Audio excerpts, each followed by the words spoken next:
नमोऽस्त्वनन्ताय सहस्रमूर्तये सहस्रपादाशिशिरोरुवाहवे सहस्रनाम्ने पुरुषाय शाश्वते सहस्रकोटियुगधारिणे नमः।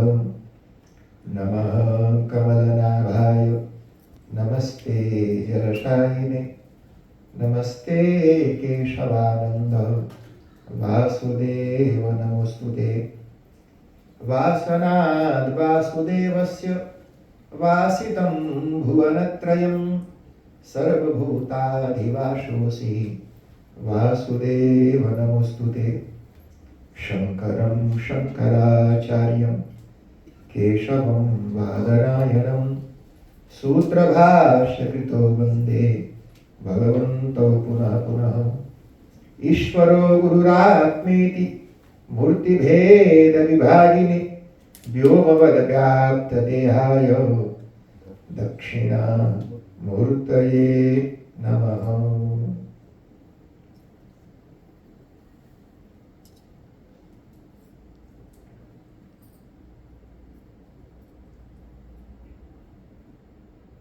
जय बोलो सत्य सनातन धर्म की जय। ओंकारेश्वर महादेव की जय। बुद्धभावन भगवान श्री काशी विश्वनाथ की जय। सियावर रामचंद्र भगवान की जय। पवन सुत हनुमान की जय। दुर्गा माता की जय। ओम नमः पार्वती पते हर हर हर महादेव। जगत जननी जगदम्बा को बहुत बहुत धन्यवाद। जिन माता जी और देवी देवताओं के आशीर्वाद से बिना किसी विघ्न बाधा के हम देवी भागवत की कुछ चर्चा करते हुए आज पांचवा है पंचम रात्रि में प्रवेश करेंगे। कुछ थोड़ा उसको नीचे करना, बहुत ऊपर हो गया था। तो पंचम रात्रि में प्रवेश किए हैं और अब 3 दिन की कथा, लेकिन इसे कार्यक्रम तो 5 दिन का और बचा है, तो 5 दिन तक चलेगा। तो माँ भगवती कृपा बनाए रखें ताकि अच्छे से सकुशल निर्विघ्नता से परिपूर्ण हो जाए। एक बार मैं काशी गया भागवत करने के लिए और जैसे ही वहाँ लैंड हुए गटई खराब हो गया। माँ संज्ञा में गए जिस दिन उतरे उसी दिन गटई खराब, और जब पूरी भागवत पूरा हो गया तो तब तक भी खराब ही रहा। तो जैसे ही संकल्प होता है तभी से हम डरे डरे से रहते हैं। डर बनाता है कि मान लो कहीं भजिया खा लिया, चिकन कसेरा खा लिया, वो तेल गया और गले में जाके जैसे फ्राइड भजिया कसेरा तो तो गले को चिकनाहट देता है, तो फिर वो गड़बड़ा जाता है। तो डर डर के रहते हैं कि ठीक रहेगा तो बोल पाएंगे, कर पाएंगे। तो माता जी कृपा करती हैं, उनको धन्यवाद।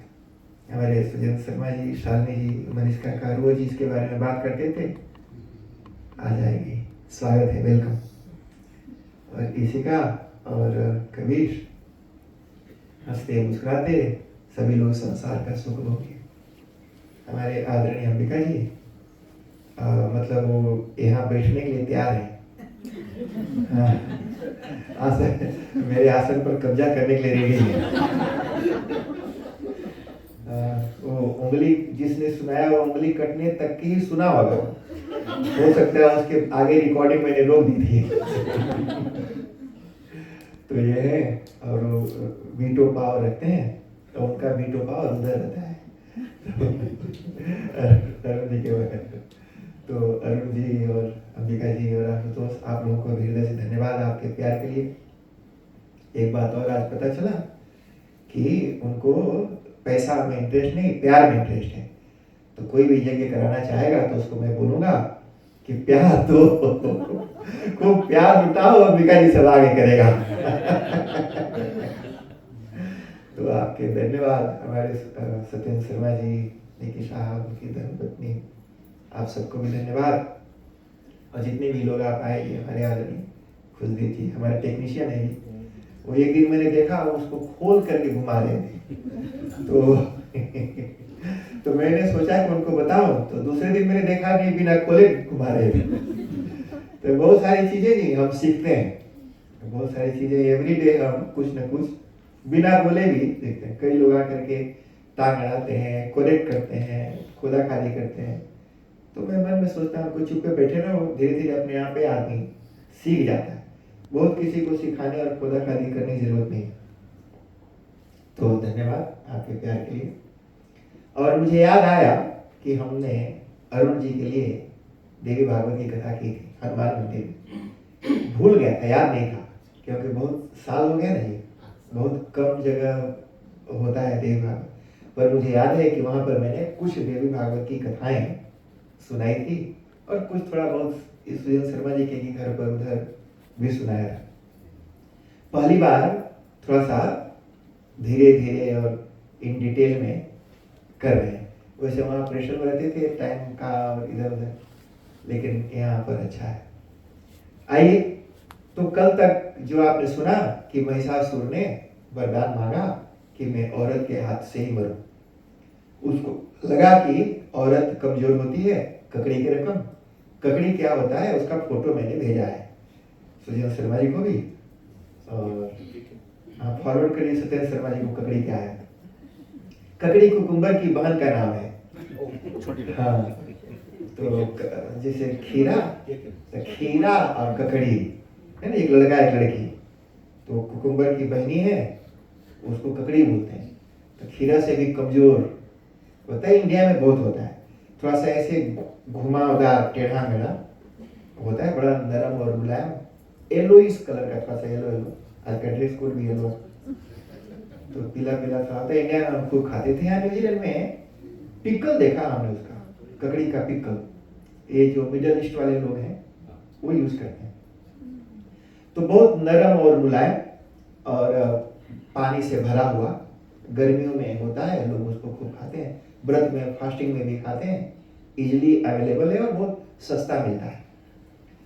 तो उसको लगा कि पुरुष लोग तो कोई मार नहीं सकते, तो औरत तो बेचारी वैसे ही डरपोक होती है, डर के बैठी रहेगी, तो हमको क्या मारेगी। तो इसलिए उसने वरदान मांगा कि औरत के हाथ से मरूं। जन्मेजय ने पूछा व्यास जी से कि महाराज वो महिषासुर कौन था, उसके मैया पापा कौन थे, और उसको अचानक इतनी शक्ति कहाँ से मिल गई। तो उसके प्रश्न के उत्तर में व्यास जी ने बताया, दनोहो पुत्रो महाराज। कहा कि एक दनु नाम का दैत्य था, एक राक्षस था, उनका नाम था दनु, और उस दनु के दो पुत्र थे, रंभ और करंभ। रंभश्चैव करंभश्च द्वावास्तां दानवोत्तम। तो दनु दादा का नाम, दादा माने आया, और उसके दनु के दो बेटे हुए, एक का नाम था रंभ और एक का नाम हुआ करंभ। पुराने जमाने में भी लोग मिलते जुलते नाम रखते थे। इंडियन लोगों में चलता है, जय का नाम है जय, एक और पैदा हो गया तो रख देंगे विजय, और तीसरा भी आ गया तो रख देंगे धनंजय, चौथा भी आ गया तो रंजय। मैंने ऐसे मिलते जुलते रखते जाते हैं। एक का नाम अमृत, एक और पैदा हो गया तो सुब्रित। तो पुराने जमाने से ऐसा चला, रंभ तो करम। और कई बार तो कपड़ा उपड़ा भी, जैसे मान लो 4 बच्चे हैं तो दुकान में जाते थे, एक ही बैच का कपड़ा काटते थे, एक ही रकम, मैंने माँ बापा बच्चे बेटी एक ही तरह के कपड़ा पहन के। मैंने अगर कहीं आ गए कथा में तो आप देख के ही समझ सकते हैं कि पूरा फैमिली पैक है। तो वो मैचिंग शुरू से ही ये चलता आ रहा है आज भी इंडिया में।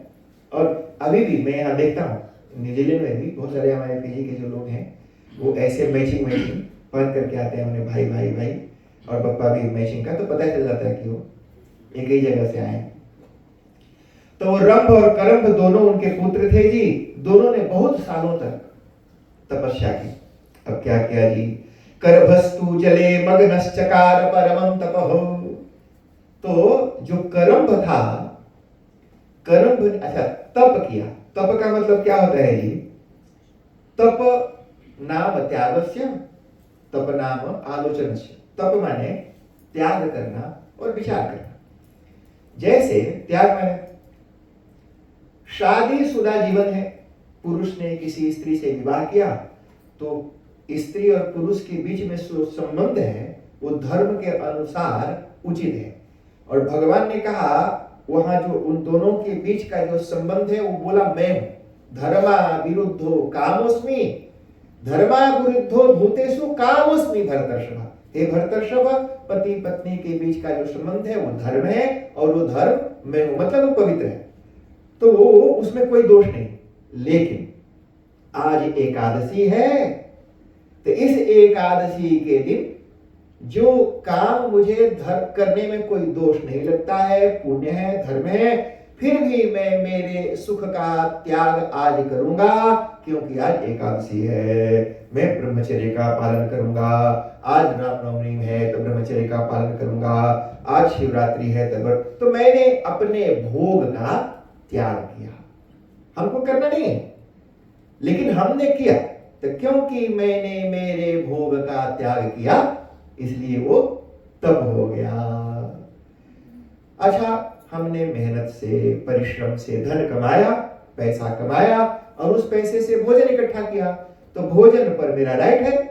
लेकिन क्योंकि आज जन्माष्टमी है तो जिस भोजन को मैं कर सकता हूं, मेरा अधिकार है, मैं उस भोजन का त्याग करूंगा। मैंने भोग का त्याग कर दिया। रात सोने के लिए बना है, मैं सो सकता हूं, लेकिन क्योंकि आज महाशिवरात्रि है तो मैं मेरे नींद का त्याग करूंगा। तो ये जो त्याग है उसी का नाम तप है। तप करने के लिए जंगल में जाने की जरूरत नहीं है। घर में रह करके जो हमको इजीली अवेलेबल है, लीगली अवेलेबल है, उस बाय लॉ और सर्कमस्टेंसेस के द्वारा जो भी प्राप्त सुख है, भोग है, उस भोग का त्याग हम करते हैं, तो तप हो गया। दूसरा तप का मतलब होता है विचार। विचार करना जी, हम सब विचार करते हैं ना जी। विचार मतलब जानते हैं ना, थिंकिंग। वी थिंक कि वो दुश्मन का मुंह कैसे फोड़े, वो हमको दांत दिखाया तो दांत कैसे तोड़े, दूसरे का धन हमारा कैसे हो जाए, 1 मिलियन इकट्ठा किया तो 2 कैसे करूं, ये सोचते हैं। तो कहा कि ये विचार नहीं है। तो विचार क्या है? तप आलोचने। कहा कि मैं कौन हूं, पैदा होने के पहले कहां था, आंख बंद करके सोचा मैं मरने के बाद कहां रहूंगा। जिस दिन मैं मेरा ये शरीर छोड़ूंगा, मेरे घर वाले लेकर के इस शरीर को जला देंगे, मैं कहां रहूंगा। जो भी बोलता हूं कि मैं हूं, मेरा है, तो उस शरीर तो नष्ट हो जाएगा, फिर मैं कहां, किस रूप में रहूंगा। जिन लोगों को मैं छोड़ करके मरूंगा वो लोग कहां मिलेंगे, जिन चीजों को छोड़ के मरूंगा वो चीजें मुझे कहां मिलेंगी। क्या फिर कभी मिलेगी जिन चीजों को मैं छोड़ के मर गया? क्या वो लोग मिलेंगे जिन लोगों को मैं छोड़ के मर गया? क्या वो 2 देश मिलेगा जिस देश को मैं छोड़ के मर गया? ये विचार नहीं करेंगे जी, विचार करना चाहिए। जो मर गए वो कहां गए? मेरा आजा मरा, बाप मरा, जब से मरा कोई कांटेक्ट नहीं है। जब से मरा कोई कांटेक्ट नहीं है, ना चिट्ठी ना कोई संदेश, जाने कौन वो देश जहां तुम चले गए, जहां तुम चले गए।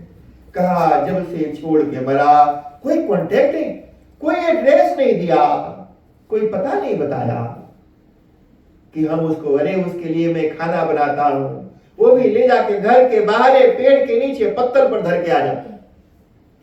जो खाना मांग मांग के खाता था, जो मेरे घर को, दुकान को, मकान को, पैसा को दबाई के बैठा रहा, मेरा मेरा करता रहा, आज वो खाने के लिए भी आ रही, भरिया भी नहीं खा सकता। कहां भेजो उसको? कोई पता दिया होता तो भेजना। तो मर के कहां गया?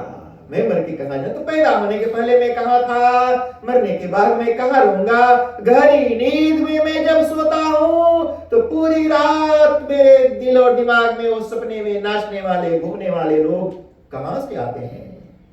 सपने में मैं जिससे प्यार करता हूं वो कहां से आया? जिसने मुझे डराया, धमकाया, वो दुश्मन कहां से आए? जब मैं जागा तो वो कहां चले गए? विचार, ये जो विचार है, मैं कौन हूं, को हम कस्ते तात का माता कस्ते पिता। कहा कि मेरी माँ, जिसको मैं माँ बोलता हूँ, जिसको मैं बाप बोलता हूँ, उसको मैंने अरेंज किया क्या? मैं मेरे लिए गाड़ी खरीदता हूँ, मेरे लिए कपड़ा खरीदता हूँ, मेरे लिए बेड, खटिया, टीवी खरीदता हूँ, लेकिन मैं जब पैदा हुआ तो मैं तो जानता ही नहीं था किसी औरत और मर्द को। लेकिन किसने, वो कौन है जिसने मेरे लिए एक माँ अरेंज किया? वो कौन है जिसने मेरे लिए एक बाप अरेंज किया? वो कौन है जिसने मेरे लिए एक औरत और मर्द को अरेंज किया, जो पैदा होने के बाद मेरा टट्टी पेशाब सफा करेगा, खिलाएगा, पिलाएगा? उन दोनों को आई डिडंट अरेंज। वो कौन है जिसने अरेंज किया? जब मैं मर जाऊंगा तो कौन है जो मेरे शरीर को उठाने, जलाने के लिए अरेंज करेगा? अभी तो मैं बोलता हूं, तू ये कर, तू वो कर, पर उस समय तो मैं बोलने वाला रहूंगा नहीं। तो जो ये सारा काम करता है वो कौन है और मैं कौन हूं? ये जो विचार जब करते हैं, इसका नाम है तप। क्या होगा? जब विचार करेंगे तो हमें पता चलेगा कि संसार तो मिथ्या है, धोखा है। पैदा होने के पहले मेरे साथ नहीं था, मरने के बाद भी मेरे साथ नहीं रहेगा, तो ये मेरे किस काम का है? तभी तक है जब तक मैं जिंदा। लेकिन मैं जिंदा कितने दिन तक रहूंगा? 60, 70, 80, 90, 100। यानी इस शरीर में मैं 100 ईयर्स तक रह सकता हूं, लेकिन शरीर के बिना दूसरे शरीरों में, जीवों में मैं तो मिलियन ट्रिलियन ईयर्स तक रहता हूं। उस समय मुझे कौन देखता है, कौन देखेगा? जब ये विचार करते हैं तो जो संसार की चीजें हैं उससे मुझे वैराग्य होता है, और जो असली चीज है उससे प्यार होता है। यानी वैराग्य और ज्ञान, ये दोनों, यानी तप से, आलोचन से ज्ञान और वैराग्य हमारे अंदर दोनों प्रकट हो जाते हैं। जो जंगल में जाकर के होगा वो घरे में बैठ के हो जाता है। तो इसको कहते हैं तप। अब रंभ और करम्भ दोनों ने तप किया, उन्होंने त्याग कर दिया। तो करम्भ ने तप किया जल तप, उसको कहते पंचहृद तप। कहा कि वो हिमालय में गया कि जहां जमा रहता आइस, जहां का पानी जम के बर्फ की तरह हो जाता, आइस हो जाता है, उतनी ठंड में गया।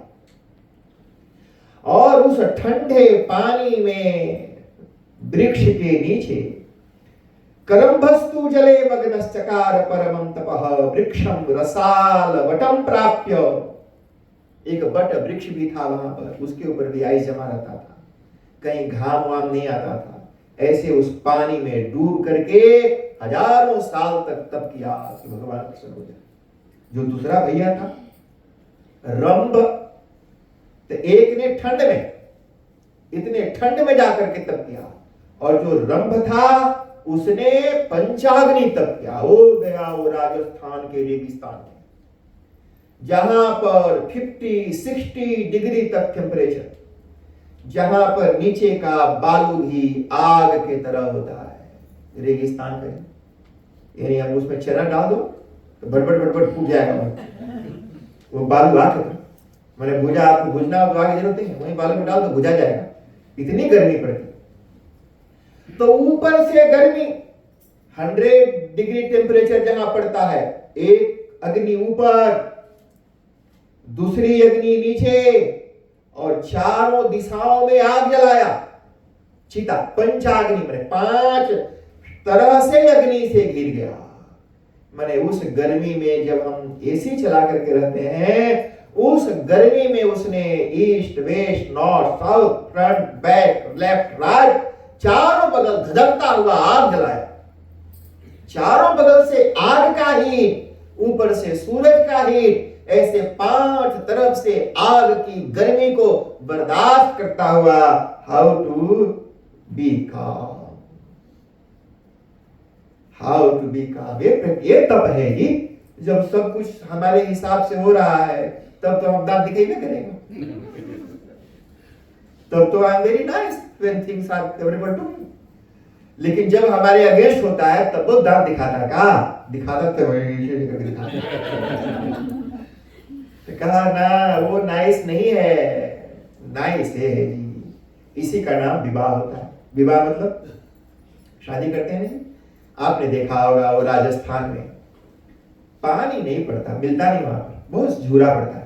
तो आपने देखा होगा टीवी टूवी में एक स्त्री अपने सिर के ऊपर एक मटका, मटके के ऊपर मटका, मटके के ऊपर मटका, 4-5 मटका पानी भरती है और लेकर के जाती, क्योंकि पूरे घर का खाने पीने का व्यवस्था उसे करनी।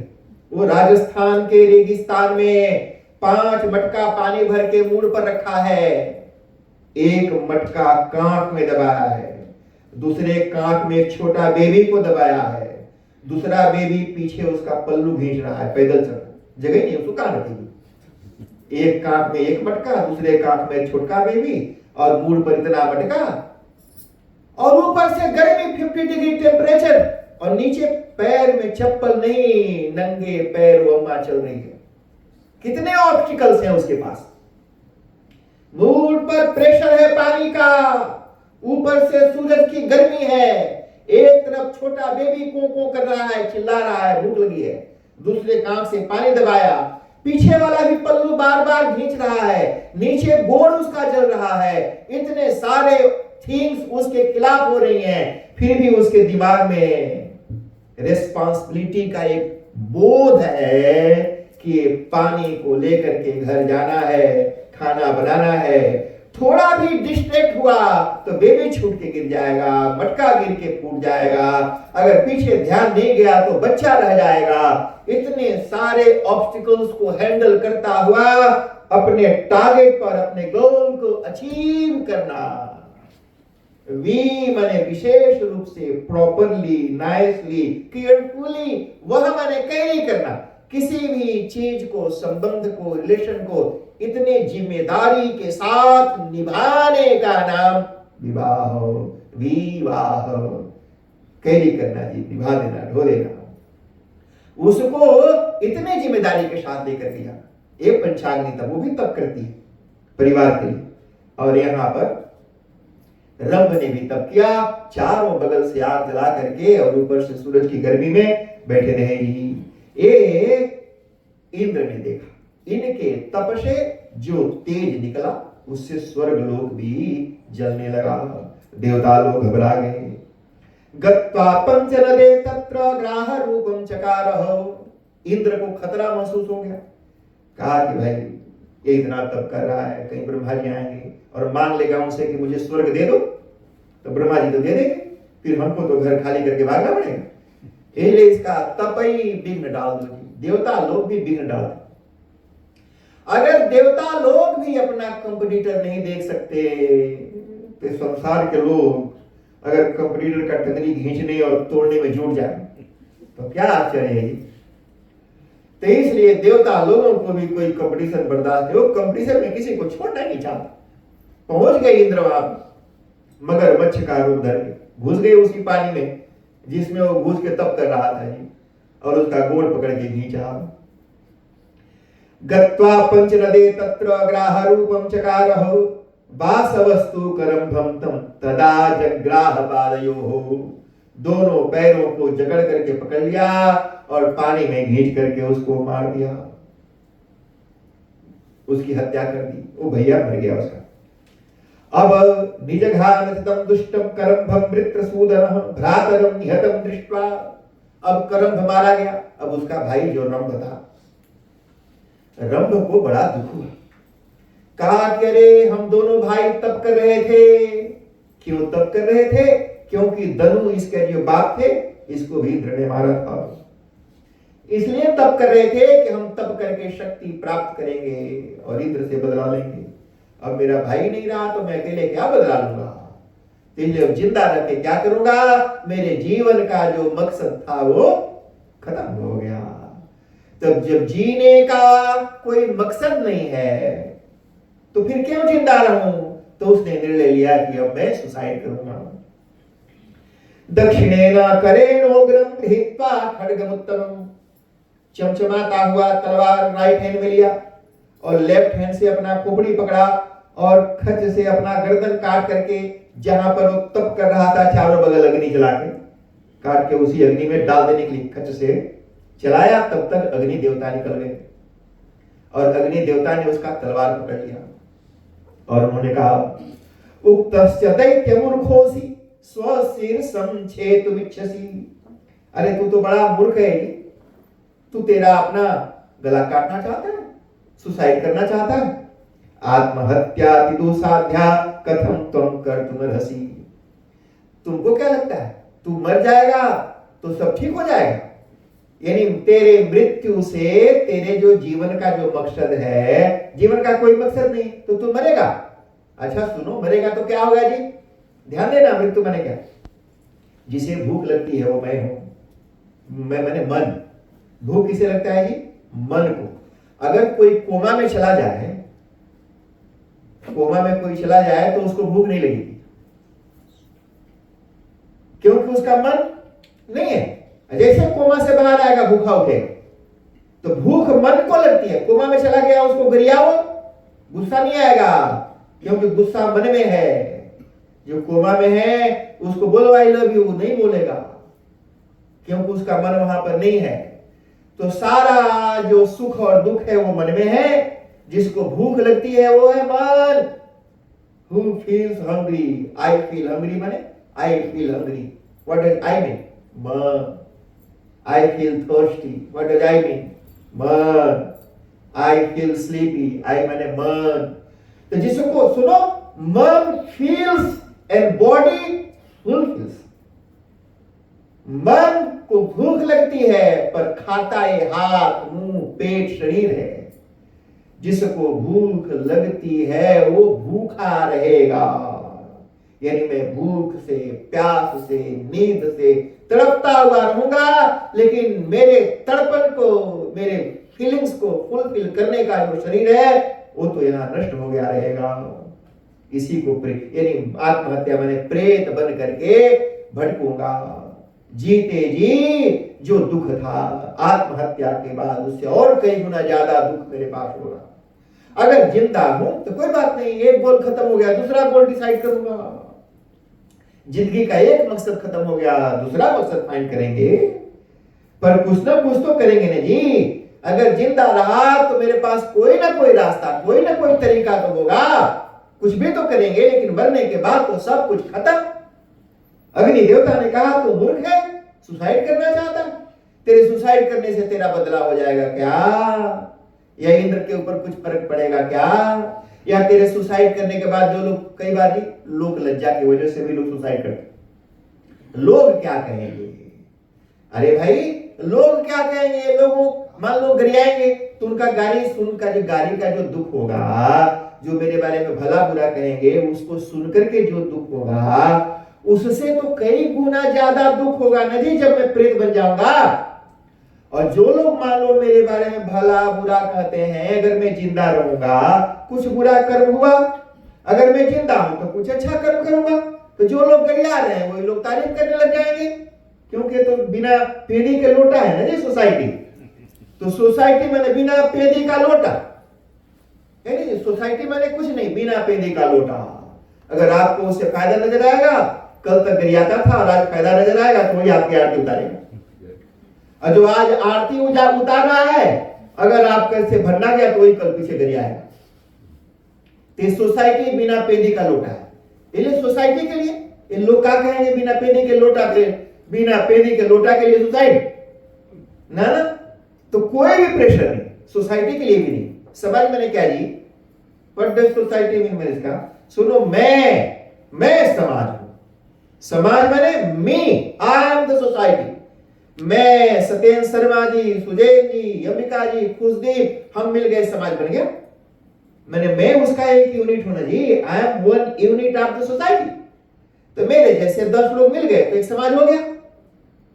अब एक बात बताओ, एक 10 पागल, 10 पगलेट मिलकर के एक सोसाइटी बनाए, 10 के 10 पगले हैं, तो जो सोसाइटी आपको बोलेगी, वो जो पागल सोसाइटी, तो उन पागलों के लिए हम चिंता क्यों करें जी? क्योंकि all the member of the society are पागल। तो आप ये तो देखो कि जो समाज आपको गरिया रहा है, what is the level of that society? What is the level of that society जो आपको गरिया रहा है? उसका क्या लेवल है उस सोसाइटी का? क्या उस सोसाइटी में जो आपको गरिया रहे हैं आपके बुरे कर्म के लिए, वो सारे दूध के धुले हुए पवित्र हैं? उन्होंने कोई पाप नहीं किया? कबीरदास जी के बारे में ऐसी कहावत है कि एक आदमी ने कुछ बुरा किया तो उसको सजा दे गई कि इसको सब पत्थर से मारो, झूठ बोला था उसने। तो सारे लोग पत्थर लेके मारने के लिए इकट्ठे हो गए। एक फकीर आया, बोला कि सबसे पहले पत्थर वो मारे जिसने कभी झूठ ना बोला हो। सब अपना अपना पत्थर लेके पीछे हो गए कि आगे आएगा आगे आएगा, और जो बेचारा पत्थर खाने को टुकड़ टुकड़ ताके कौन मारेगा, एक को नहीं आया। तो ऐसे पापी लोगों का समाज, अरे जिसने कभी कोई बुरा कर्म दुष्कर्म पाप न किया हो वो ना आपके ऊपर उंगली उठाएगी। मान लो आपने झूठ बोला तो आपके ऊपर उंगली उठाने का राइट उसे है जिसने कभी झूठ ना बोला हो। जो दिन भर झूठ ही लेना, झूठ ही देना, झूठ ही भोजन, झूठ चबेना, ब्रेकफास्ट से लेके डिनर तक जो झूठ करता है वो आपके झूठ के ऊपर उंगली उठाने वाला कौन है? अग्नि देवता ने बात बताई। तो इसलिए जी कौन आदमी आपके बारे में क्या बोल रहा है उसका लेवल देखो, और उसके बाद आपका जो प्रेशर है वो उतर जाएगा। इसलिए समाज क्या कहेगा तो समाज का लेवल, राम जी का समाज थोड़ी ना है कि सब के सब मर्यादा और चरित्र वाले। तो किसी भी वजह से आत्महत्या नहीं करना, चाहे जिसको जो बोलना है बोले। जो बोलने वाले लोग हैं वो कोई बहुत पवित्र चरित्र वाले, पवित्र कीर्ति वाले, पवित्र कर्म करने वाले लोग नहीं हैं। अगर आपसे कुछ एक बुरा हुआ है तो आपके उस बुरा का बार बार गान करने वाला हजार बुरा करके हम चेहरे के ऊपर दूसरे चेहरा सजाए बैठे हैं, अपने असली कैरेक्टर को छुपाए बैठे हैं। हम अपने चेहरे के ऊपर दूसरा चेहरा पोत करके घूम रहे हैं, असली चेहरा तो हमारा छुपा रहता है। तो अग्नि देवता ने कहा नहीं भाई, आत्महत्या दुस्साध्या कथम त्वं कर्तुमुद्यताः वरं वरय भद्रं ते यस्ते मनसि वर्तते। कहा कि उद्यम कर, कहा कि त्याज्यम न धैर्यम विदुरेपि कौले। चाहे सारी दुनिया वेस्ट हो जाए, कुछ भी ना रहे आपके पास, सब कुछ आपके खिलाफ है, फिर भी त्याज्यम न धैर्यम विदुरेपि कौले, फिर भी धीरज मत छोड़ना, सब्र मत छोड़ना, और हमेशा जिजी विशेषत गुंक्षमाः 100 साल तक जीने की तमन्ना रखो। और क्या पता वो परमात्मा कोई ना कोई रास्ता, कोई ना कोई मार्ग निकाल दे। कभी भी हताश नहीं होना, don't be hopeless at all. तो कहा कि उस धीरज से धीरज बना करके रखेंगे तो कोई ना कोई चमत्कार होगा। अग्नि देवता ने कहा कि अरे भाई तू मुझे देख, बार बार लोग जलाते हैं और बुझाते हैं, मैं जलता हूं तो कितना चमकता रहता हूं, लोग पानी डाल के बुझा देते हैं, बुझा गया, ये उसका धुआं हो गया, वो चमचमाता हुआ अग्नि धुआं क्रिया हो गया। कभी अग्नि को सुसाइड करते होते, फिर कहीं कोई बुलाता है तो फिर ऐसे ही लपालप जीव निकाल के अग्नि की फ्लेम फिर चमकते हुए निकल जाते हैं। अग्नि देवता ने कहा कि नहीं भाई तुम वर मांग, मैं अग्नि देवता प्रकट हुआ तेरे तप से प्रसन्न होकर के तुम्हें कुछ वर दूंगा, जो तेरे मन में है मांग ले। तो वो राक्षस ने जी बोला, रंभ ने कहा तच्छ्रुत्वा वचनम रंभः पावकस्य सुभाषितम। सु मैंने सुंदर भाषित थी। कहा कि कोई दुखी हो, परेशान हो, उसके पास जाकर के सुंदर वचन बोलना चाहिए। ऐसा वचन बोलो जिससे कि उसको लगे कि उसका दुख दूर हो सकता है। कई बार ना ये जो समाज जो आपको प्रेशर बना के सुसाइड कराता है, वही बाद में आकर के बोलेगा अरे भैया तो सुसाइड नहीं करे मंगता रहा, हमको फोन किया होता। अरे भाई जिंदा था तब तो तू गरिया रहा था उसको, जब जिंदा था तो तू गरिया रहा था, अब मर गया तो इसे बोलता है। वो बिना पैदे के लोग जी, डोंट बोदर अबाउट देम। इसलिए सोसाइटी के चक्कर में नहीं पड़ना चाहिए। अपना कर्म अच्छा करो, जो आपसे द बेस्ट हो सकता है, डू योर बेस्ट। संसार में गच्छन्नेव स्खलति क्वचित् प्रमादा, जो चलता है ना जी वो भी कभी गलती से फिसल के गिरता है। जो संसार में रहेगा उसी से ना गलती होगी जी। जो छोड़ के भाग जाएगा जंगल में तो उसे तो कोई गलती होने के चांसेस ही नहीं है। तो संसार में कुछ है, होता है, this is part of life. लेकिन उसके वजह से दूसरे लोगों को जज नहीं बनाना, अपना कर्म अच्छा करो। ठीक है जी। कहा कि देखो भाई, ततो ब्रवीत बचोरंभस त्यक्त्वा केशकलापकम, अपना झोंटा छोड़ दिया, तलवार भी बीग दिया। कहा कि ठीक है महाराज, बीगता हूं, अब आप आए गए हो तो, लेकिन मुझे बताओ, यदि तुष्टोसि देवेश देहि मे वांछितं वरम त्रैलोक्य विजयी पुत्रः स्यान्न पर बलार्दनः। कहा कि मुझे आशीर्वाद दो, क्योंकि मैं तो अब फेल हो गया, क्योंकि मेरा भाई जो मेरी ताकत था वो चला गया। कहा कि अब अकेला हूं, तो इसलिए मुझे ऐसा वरदान दो कि मेरे को एक ऐसा पुत्र हो जो तीनों लोगों को जीतने वाला हो और दुश्मनों के दम निकाल देने वाला हो, दुश्मनों को दबा देने वाला हो। ऐसा बहादुर वीर पुत्र मुझे प्राप्त हो, ऐसा वरदान हमको दीजिए। अजेयः सर्वथा स्यात् देव दानव मानवैहि, मैंने देवता दानव और मानव कोई भी उसको हरा नहीं पाए, ऐसा पुत्र मुझे चाहिए। पावकस्तम तथेत्याह भविष्यति तवेप्सितम। अग्नि देवता ने कहा थास्तु, ये लो मैं तुम्हें वरदान देता हूं, तुम्हें ऐसा ही पुत्र होगा। कहां होगा? क्योंकि पुत्र पैदा करने के लिए कोई औरत चाहिए नहीं जी, इसका तो कोई था ही नहीं, तो बोला कि औरत भी तुमको मिलेगी। कहां मिलेगी? तो पता बताया जी, यस्याम चित्तम तुरंभम तम प्रमदायाम करिष्यति। कहा कि यहां से मैं जाता हूं, अब तू भी निकल, और जिस औरत के ऊपर तेरा दिल आ जाएगा वो तेरी हो जाएगी। कितना अच्छा दिल! मैंने ऐसा नहीं कि कई बार होता है लड़का बोलता है आई लव यू, लड़की बोलती है आई हेट यू, तो जरूरी नहीं है कि मैं जिसको पसंद करता हूं वो हमको पसंद करती हो। अग्नि देवता ने उसको दे दिया, कहा कि जिसको तू पसंद कर लेगा वही तेरे ऊपर दीवाना हो जाएगी, यानी जहां तेरा मन आ गया वो स्त्री तेरी। मैंने जबरदस्ती नहीं करना। यस्याम प्रमदायाम यस्याम चित्तम, जिस किसी भी अगर स्वर्ग की अप्सरा में भी अगर तेरा मन लग गया तो वही तेरे को माला पहना देगी, और उससे जो पुत्र होगा वो जैसा तुमने वरदान मांगा वैसा ही होगा। अब तो वरदान मिल गया जी, कितनी अच्छी चॉइस है, जहां जिस औरत को चाहो पसंद कर लो। अब वहां से वो निकला जी, इत्युक्तो बहनिनारंभो वचनम चित्तरंजनम। उसके मन में एकदम रसगुल्ला और लड्डू सब फूटता हुआ कि अब बाहर निकलूं, कोई सुंदर कन्या भेटाएगी तो उसे पसंद कर लूंगा। यक्षै परिवृत्तं स्थानं रमणीयं श्रियान्वितं दृष्ट्वा चक्रे तदा भाव। आगे देखा तो यक्ष लोग नहीं रहते, यक्ष गंधर्व सिद्ध ये सब योनियां हैं। यक्ष लोग बड़े सुंदर होते हैं, बड़े खूबसूरत यक्ष यक्षिणियों को वहां पर देखा, सुंदर सुंदर स्त्रियां वहां पर थी, पर सबको इग्नोर करता गया, किसी के ऊपर उसका मन ही नहीं जाए। आगे बढ़ा तो एक भैंस दिखाई पड़ी उसको। भैंस जानते थे?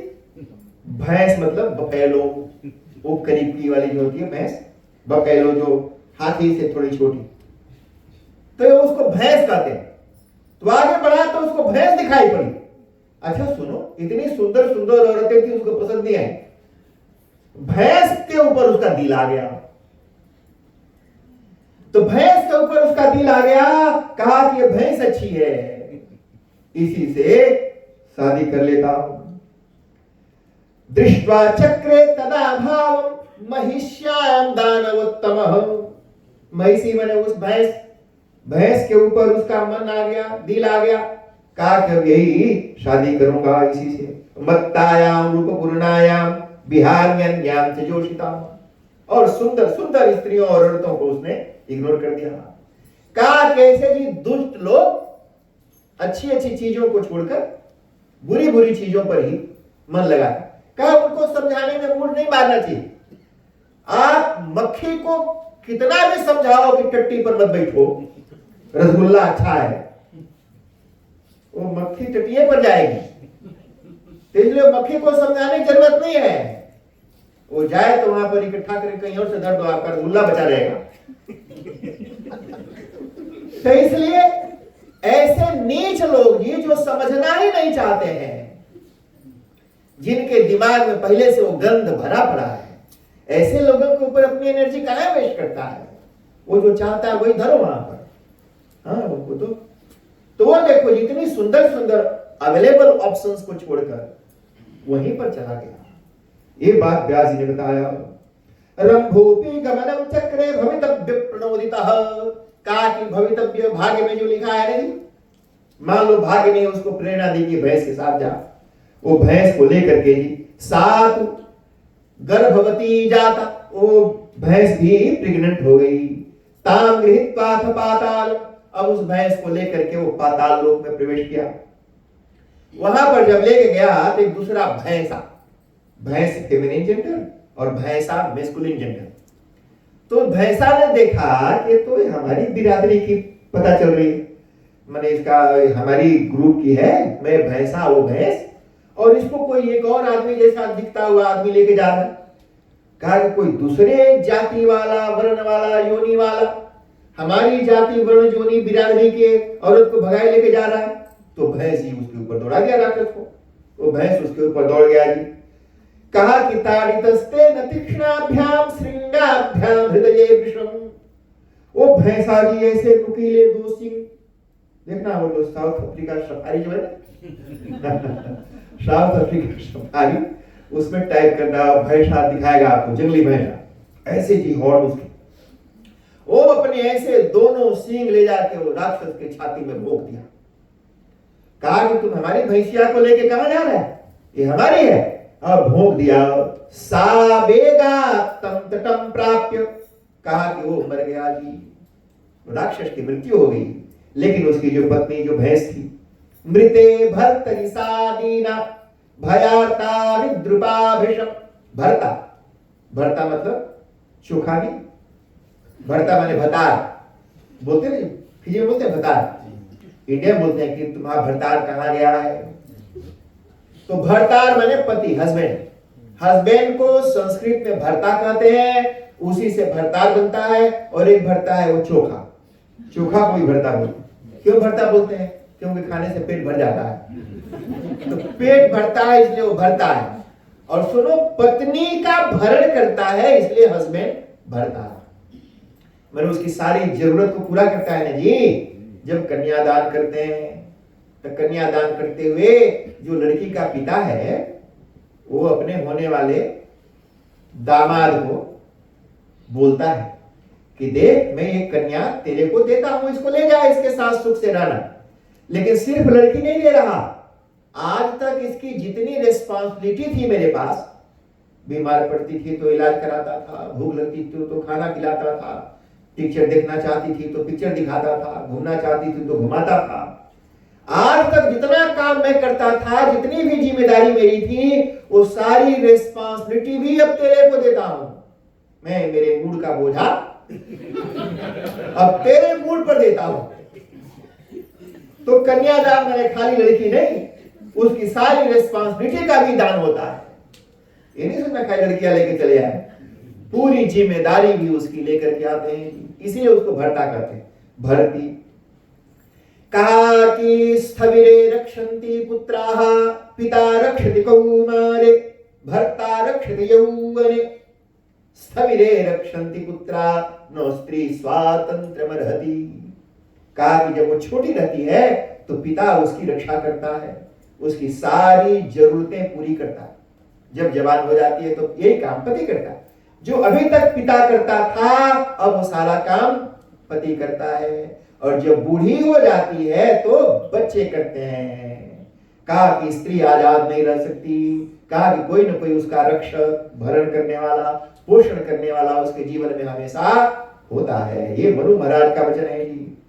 पिता रक्षति कौमारे भर्ता रक्षति यौवने स्थविरे रक्षन्ति पुत्रा नो स्त्री स्वातंत्र्यमर्हति, मनुस्मृति का वचन।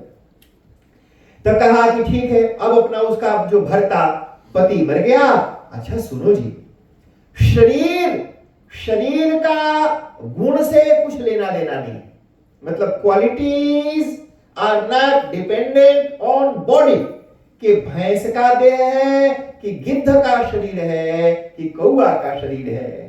कौआ के शरीर में भी कालभूषुंडी जैसा तेजस्वी महापुरुष रह सकता है, गिद्ध के शरीर में भी जटायु जैसा उत्तम चरित्र का वास हो सकता है। और मनुष्य के शरीर में भी शकुनी जैसा, मंथरा जैसा, शूर्पणखा जैसा, ताड़का जैसे लोगों का वास हो सकता है। इसलिए शरीर है उत्तम, जरूरी नहीं है कि अगर शरीर उत्तम है तो उसका कर्म भी उत्तम होगा, और अगर शरीर नीच है तो कर्म भी नीच होगा, जरूरी नहीं। भैंस का शरीर था पर उसके जो गुण थे उत्तम थे। उस भैंस ने सोचा कि मेरा पति मर गया, अब मैं किसी और के साथ नहीं जाऊंगी, इसी के साथ अपने शरीर को जला दूंगी, सती हो जाऊंगी। यानी स्त्रियों में भी, भैंस में भी सती होने की भावना आ गई। मृतम रंभम समानीय यक्षास्ते परमं प्रियम, वहां से चिल्लाती हुई भागी, यक्ष थे, उनको पुकारा, मुझे बचाओ बचाओ बचाओ, रक्षा करो। यक्षों ने उस दूसरे भैंस को मारकर इसकी रक्षा की, उसके पति को भी लाया और चिता बना दीजिए। चिता सजा के और उसके भैंस को उठा के उस पर रख दिया। जब चिता धू धू करके जलने लगी, महिषी सा पतिम दृष्ट्वा चित्तायां रूपितं तदा प्रविष्टुं सावतीं चक्रे पतिना सहपावकम्। जब चिता धू धू करके जलने लगी तो फिर एक भी उसमें कूद पड़ी। कहा कि मेरा पति मरता है तो मैं जिंदा रह करके क्या करूंगी। वार्यमाणा यक्षैसा प्रविवेश हुताशनम्, जो यक्ष लोग थे वो रोक रहे थे कि मत कर ऐसा मत कर, तू गर्भवती है। गर्भवती थी, उसके गर्भ में बच्चा था। कहा कि गर्भवती महिला अगर मर जाए, मतलब कोई गर्भवती महिला मर जाए तो उसके पेट को फाड़कर बच्चे को निकाल लेना चाहिए और फिर उसका दाह संस्कार करना चाहिए। तो कहा कि अगर बच्चा जिंदा निकला तो पाल पोस के बड़ा करो, लेकिन बच्चे को गर्भ में रहते हुए उसको नहीं जलाना। ये शास्त्र में अंत्येष्टि पद्धति का विधान है। गर्भवती के मरने पर उसके गर्भ को फाड़कर बच्चे को बाहर निकालना चाहिए, देखना चाहिए जीवित है तो उसका पालन करना चाहिए, अगर मर गया हो तो भी उसको जलाना नहीं चाहिए, उसको धरती माता के गोद में देना चाहिए। कहा कि उसके जलाने का निषेध है। मृतम रंभम शमानीय वार्यमाणं महिषस्तु चितामध्यात् समुत्थौ तु महाबलः। तो चिता में बैठा करके जी, और ये कूद गई अंदर और धो धो करके चिता जल रहा था। बड़ी भारी चिता बनाई थी क्योंकि भैंस का साइज बड़ा था। अब उस चिता में ये गर्भवती उसकी पत्नी भैंस कूद गई थी। जैसे ही अंदर कूदी, महिषस्तु चिता मध्या समुत्थौ महाबलः रंभोऽप्यन्यद् वपुः कृत्वा निःसृतः पुत्रवत्सलः। कहा कि जैसे ही उस चिता में धू धू करके जलने लगे तो अग्नि देवता ने तो वरदान दिया था। अग्नि देवता का वरदान कहां निष्फल जाएगा जी। वो अग्नि देवता ने वरदान दिया था कि तेरे को तीनों लोगों को जीतने वाला पुत्र पैदा होगा। अब मेरा पुत्र पैदा होगा हमने तो देखा नहीं, क्योंकि मैं मारा गया। वो भैंस को मार दिया दूसरे भैंस ने, और फिर ये तीनों लोगों को जीतेगा, ये कौन देखेगा। अरे भाई, अग्नि देवता ने मुझे वरदान दिया है, उनका वरदान सही है कि गलत है उसको देखने के लिए मेरा जिंदा रहना जरूरी है। अगर मैं नहीं रहा तो अग्नि देवता का वरदान सच हुआ कि झूठ हुआ, इसका विटनेस कौन करेगा। इसलिए अग्नि देवता की जिम्मेदारी है कि वो मेरी भी रक्षा करें। अब वो अग्नि देवता के गर्भ में जब ये दोनों कूदे तो सबसे पहले तो जो भैंस कूदी थी उसका पेट तर कर करके फटा। ऐसा लगा जैसे कुछ चिता में कोई भयानक विस्फोट हो गया हो और उस चिता के बाहर एक बड़ा भयानक असुर पैदा हो गया, और वो था महिषासुर। जो उसका बाप मर करके बैठा था, उसमें जल रहा था, वो भी दूसरा रूप धर के पैदा हो गया वहीं पर बाहर। महिषस्तु चिता मध्या समुत्थौ महाबलः रंभोऽप्यन्यद् वपुः कृत्वा निःसृतः पुत्रवत्सलः। सबसे पहले उसका बेटा पैदा हुआ महिषासुर, और फिर जो उसका बाप था वो भी पैदा हो गया दोबारा फिर से। मैंने बेटा भी पैदा हुआ, बाप भी पैदा हो गया दोबारा। और रक्त बीजोऽप्यसौ जातो महिषोऽपि महाबलः। का बाप पैदा हुआ, उसका नाम पड़ा रक्त बीज, और बेटा का नाम पड़ा महिषासुर। ये दोनों पैदा हो गए जी। एवं स महिषो जातो रक्तबीजश्च वीर्यवान। रक्तबीज महाबलशाली था। अब महिषासुर राजा बन गया। वरदान तो उसको मिला ही था, अग्नि देवता ने दिया था कि तुमको कोई हरा नहीं सकता, तीनों लोगों को जीतेगा। तो उसने अपने तरह के लोगों को बुलाया। मान लो अगर मंडली का प्रेसिडेंट नगौना पीने वाला है तो ऐसे लोगों को ही मेंबर बनाएगा जो नगौना पीते हो। वो पंचामृत पीने वालों को नहीं बनाएगा। तो नगौना पीने वाला मंडली का प्रधान नगौना पीने वाले लोगों को ढूंढेगा कि ऐसे लोगों को, मैंने जैसा प्रेसिडेंट होगा ना वैसे ही मेंबर बनाए। तो चोर मंडली अगर बनेगी तो साधु लोग मेंबर नहीं हो सकते। तो राक्षस था, तो उसने अपने तरह के लोगों को उसने ढूंढा जी, और ढूंढ ढूंढ करके ऐसे लोगों को उसने मंत्री बना दिया। और फिर क्या था, पृथ्वीं पालयामास सागरांतां भुजार्जितां एक छत्रम निरातंकां वैरी वर्ग विवर्जिता। इतना बलशाली था कि कोई उसके बगल आंख नहीं उठाता, जो भी आंख उठाए फोड़ देगा। और उसने अपने जैसे लोगों को अपने ग्रुप में शामिल किया। किसको शामिल किया जी? सेनानिश्चिक्षुरस्तस्य, चिक्षुर नाम था जी, राक्षसों का नाम है चिक्षुर।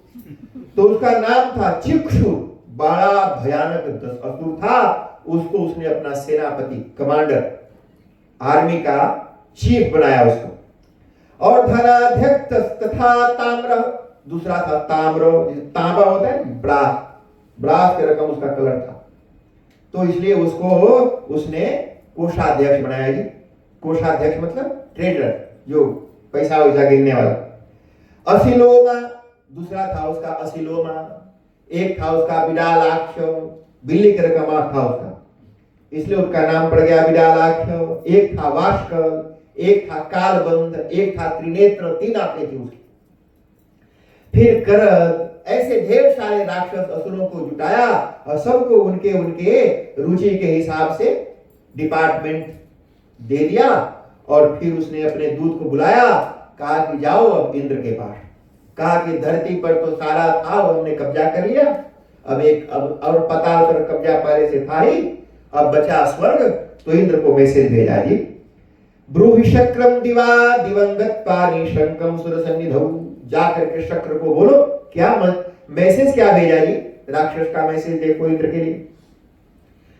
सत्वं तस्मात्म शरणं याहि महिषस्य समीपते। जाकर के इंद्र को बोलना कि ये अहिल्या जारो, जिससे मान लो किसी की बुराई, किसी के अंदर कोई बुराई है, या मान लो किसी के साथ कुछ बुरा हो गया है, तो बार बार उसके साथ जो बुरा हुआ उसी की बात उसके सामने करोगे तो बेइज्जत महसूस करेगा ना जी। तो किसी को बेइज्जत करने के लिए उसके साथ जो बुरा हुआ है उसी का बार बार कीर्तन उसके सामने करते हैं। तो अहिल्या के ऊपर इंद्र ने नजर डाली थी। अहिल्या का सतीत्व भंग किया था, और अहिल्या के जो पति थे गौतम ऋषि ने उसको श्राप दिया था। तो बोला कि अरे धोखे से अहिल्या के सतीत्व को तोड़ने वाले, ऐसे उनको बोला। मैंने गरियाए गाली दे करके जी। कहा नोचेत वज्रम गृहासु, कहा कि देख, या तो मेरे शरण में आ जा, या तो स्वर्ग छोड़ के भाग जा। 2 तेरे पास ऑप्शन है। अगर भाग गया तो छोड़ दूंगा, अगर मेरे शरण में आ जाएगा तो नौकरी दे दूंगा तेरे को, कुछ पंखा उंखा डुलाने का, या खाना वाना बनाने का, या झाड़ू पोछा लगाने का। और नहीं तो अपना वज्र उठाओ और आकर के हमारे साथ युद्ध करो।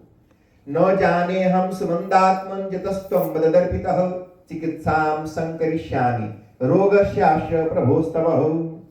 इंद्र को तो गुस्सा आ गया जी। जो घमंडी और अहंकारी लोग होते हैं, बड़े पोस्ट पर बैठे हुए, उनको गुस्सा जल्दी आता। गरीब आदमी को बहुत गुस्सा नहीं आता, लेकिन जिनके पास कुछ थोड़ा पैसा है, थोड़ा पोस्ट पर है, पदवी पर है, उनको हाल ही गुस्सा आता है। तो गुस्सा उनका जो पद और प्रतिष्ठा है वो उनके दिमाग में घुस के बोलता है। तो इंद्र को गुस्सा आ गया। कहा कि मैं समझ रहा हूं महिषासुर का पेट खराब है, उसको क्या दवाई देनी है, कैसे, बोलते हैं तेरा इलाज मैं करूंगा, आई विल ट्रीट यू। तो इंद्र ने कहा मैं उसका इलाज करूंगा, मुझे पता है क्या करना है। उसके जो दोनों सींग है, भैंस का जो सींग का, वो सींग के बल पर कूदा है, दोनों सींग को उखाड़ लूंगा, उसका पूंछ भी उखाड़ लूंगा। पूंछ ऐसे पंखा हिलाने का भैंस, और सींग, कहा कि उसका सींग पूंछ दोनों में नोच लूंगा और इतना मारूंगा कि वो भुला जाएगा कि भैंस है कि गाय। दूत जा करके उसको बताओ, और दूत वहां से आया जी, महिषासुर का दूत। अब राजा के पास आकर के नौकर जी कैसे मालिक को बोले कि इंद्र ने कहा है कि तेरा पूंछ खींच लेगा, तेरा कान नोच लेगा, तेरा सिंह तोड़ देगा और इतना मारेगा कि तू भुला जाएगा भैंस है कि गाय। ये बात कहीं बोलेगा तो पता चले इंद्र के पहले यही उठ के हमको मारने लग जाए। ऐसे ऐसे बोला हमारे साथ। तो दूत ने कहा प्रियम सत्यम च वक्तव्यम प्रभोरग्रे, कहा कि राजा के सामने, अपने मालिक के सामने ऐसी स्वीट बातें बोलनी चाहिए अपने बॉस के सामने। बॉस के सामने जाओ तो मीठा मीठा बोलो। और ऐसे करते हैं लोग, यहाँ रिजल्ट में मैं देखता हूँ, पीछे सब बॉस को गरियाते हैं और सामने जाते हैं दांत दिखा बोलते हैं वेरी काइंड।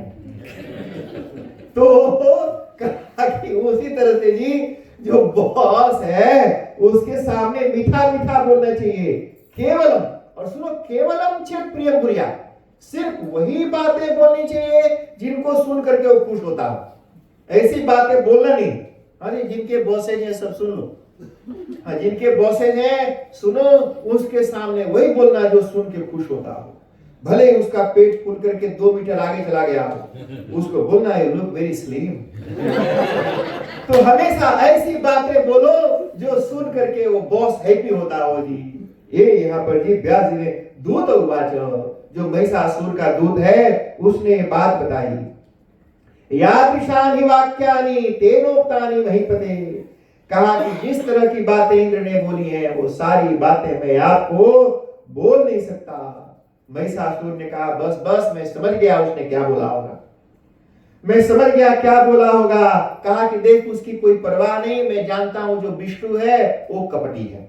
विष्णु बोला वो कपटी है, कभी सुअर बन जाता है, कभी मछली बन जाता है और धोखे से लोगों को मारता है। और इंद्र को तो मैं जानता हूं लोगों का तप में विघ्न डालता है, दूसरों की औरतों का सिर भंग करता है। वो इंद्र की कोई हैसियत है? ये इंद्र विष्णु और एक है शिव, उनको भी जानता हूं, वो तो उधर भांग वांग पी के पड़े रहते हैं। ब्रह्मा जी हो गए बूढ़े, इसलिए कोई भी देवता लोगों में हमारे सामने टिकने वाला नहीं है। तुम चिंता मत करो, मैं इन सबको अच्छे से हिसाब किताब करूंगा।